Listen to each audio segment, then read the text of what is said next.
I wasn't expecting to become commercially successful with this album, but I knew that the place where this album was coming from was from a truly authentic space. You know, the album is a lot about love and the pain of heartbreak and religion and the guilt of religion and politics and kind of like even the white man's burden that perhaps I carry. And so, like, being willing to tell my story musically and having very little expectation for how it was received inspired me to make the whole thing an art project.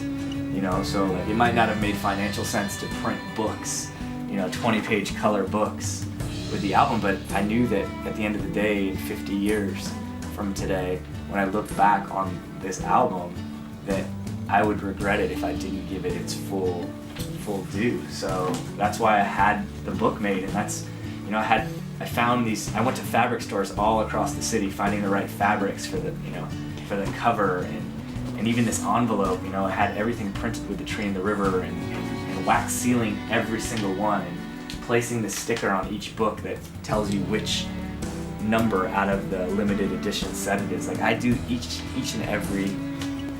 thing to this book, to this album. It brings great pleasure for me to know that I get to be so intimately connected to each and every copy that hopefully will go into the hands of somebody. And that's the hope in making music, is that it leaves an impact or creates an impact. And it doesn't really, for me, matter what the impact is, so long as it leaves space for impact to happen. It's hard for me to say what impact this album should have for somebody else, but if you can stop people in their tracks, I think